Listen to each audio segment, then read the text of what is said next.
Welcome to episode 6 of the Film Room. We're going to be taking a look at second level finishing out of the ball screen. So we're talking about runners and floaters. So in terms of terminology, runners are when you're finishing off of 1 foot, floaters are when you're finishing off of 2 feet. So some of the details that we'll break down here are just the pace that these guards play with.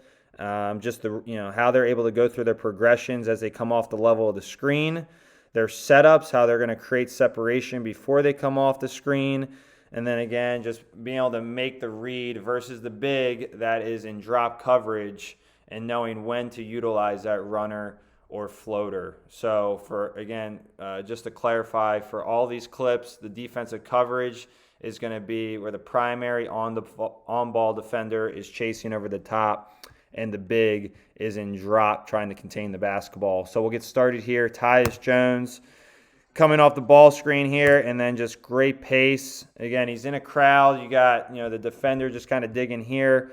Morris for the Clippers, and now again it's Kawhi Leonard's chasing over the top. Zubac is in drop coverage, and the key that you want to do, you want to read here, whether you're working with players and you're trying to teach them, when to utilize these finishes, or if you're a player watching this, you want to read the big. So if the big is starting to get on their heels and they're in retreat mode, that is a perfect time to utilize your floater or runner. So here, Tyus Jones gets into a floater, but again, just in terms of his pace before he gets in this shot, he's got to be slow with his pace, be able to read again the help and be able to go through his progressions, whether number 2 dives hard here to the rim, could he make that a pocket pass? If 2 pops and he's able to draw 2, does he throw that back? Again, ultimately you got to be able to make a quick read, and Tyus Jones does that here with the floater.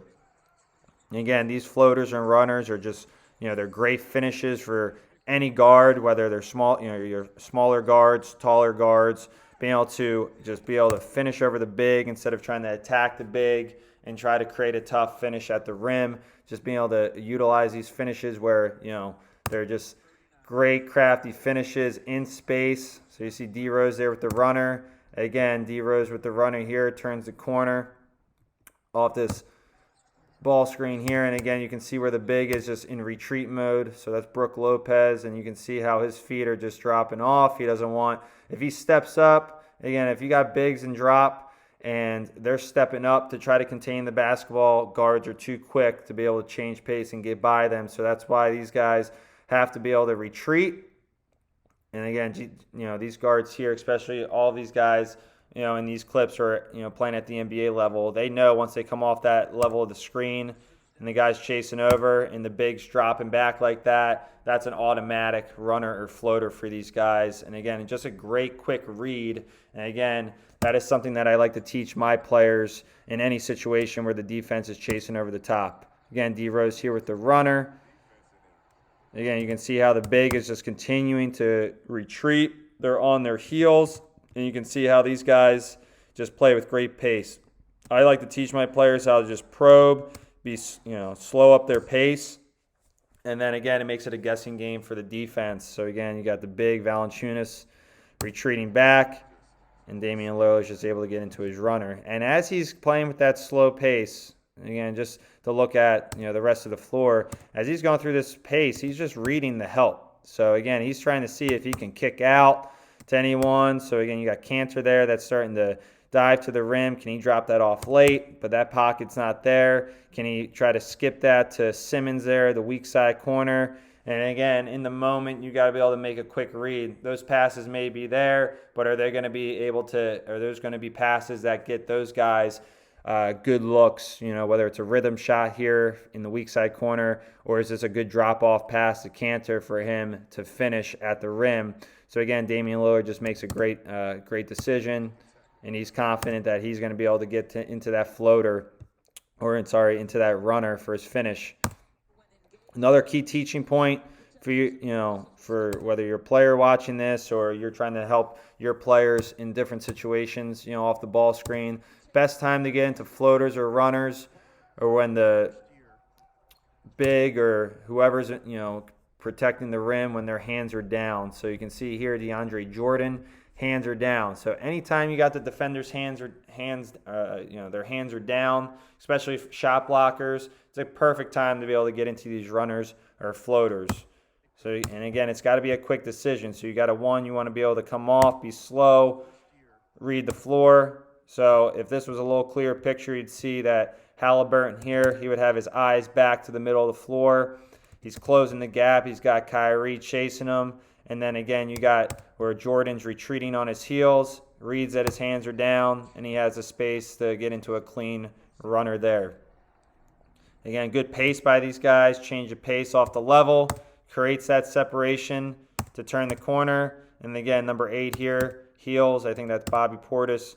Heels are down. And you can see how Halliburton here kind of fakes the pass to Bagley. And you can see how that just, again, puts the defense on their heels. Portis tries, kind of makes him jump, thinking that he's going to make that pass. And now he's able to be crafty, just get right into his floater at the rim. So these need to be finishes that every guard needs to have in their package, in their finishing package, whether it's driving kick and attack and closeouts, or in these situations out of ball screens. I think they're extremely important. So you see Kyrie here, just good change of pace, able to get downhill. Big is retreating. So in this situation, again, different scenarios where, I'm not sure who that is. I think that's Ibaka there. Again, he's on his heels. He's got a guard 2 here. It's a 2-on-1 situation, especially when these guys chase over the top. And if you play with good pace, you put these bigs on their heels, you're going to be able to execute whether it's a finish or another play for your teammates. So just a good job here by Kyrie. Recognizes the space at that second level, able to get into a shot. Kyrie potentially gets away with a little push off here, but I think just in terms of this clip, just great pace, little drag screen in transition.